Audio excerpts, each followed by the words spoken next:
देश की वो वीरांगनाएं जिनसे कांपते थे अंग्रेज।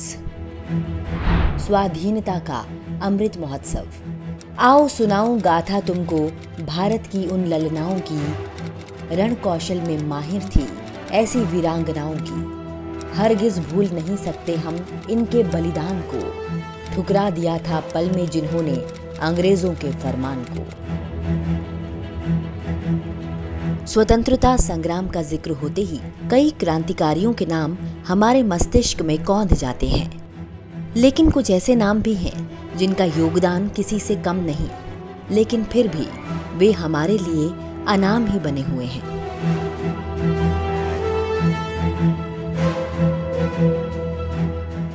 भारत वीर सपूतों की धरती है। इसकी मिट्टी से बहादुर सुत भी पैदा हुए और सुता भी।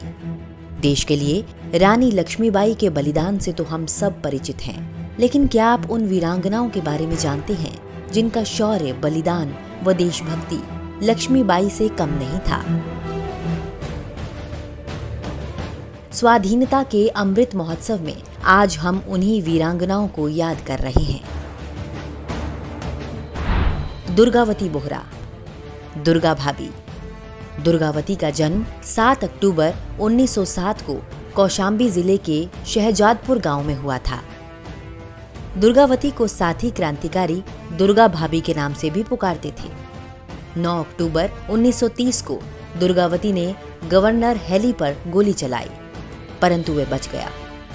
मुंबई पुलिस कमिश्नर को भी दुर्गावती ने ही गोली मारी थी, जिसके बाद उन्हें गिरफ्तार कर लिया गया था। दुर्गा भाभी का काम साथी क्रांतिकारियों के लिए राजस्थान से पिस्तौल लाना व ले जाना था। चंद्रशेखर आजाद ने अंग्रेजों से लड़ते वक्त जिस पिस्तौल से खुद को गोली मारी थी, उसे दुर्गा भाभी ने ही लाकर उनको दी थी। उन्होंने पिस्तौल चलाने की ट्रेनिंग लाहौर व कानपुर में ली थी।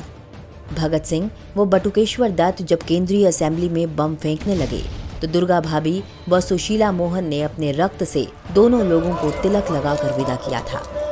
दुर्गा भाभी ने स्वतंत्रता संग्राम में भगत सिंह, चंद्रशेखर आजाद जैसे महान क्रांतिकारियों का साथ दिया था।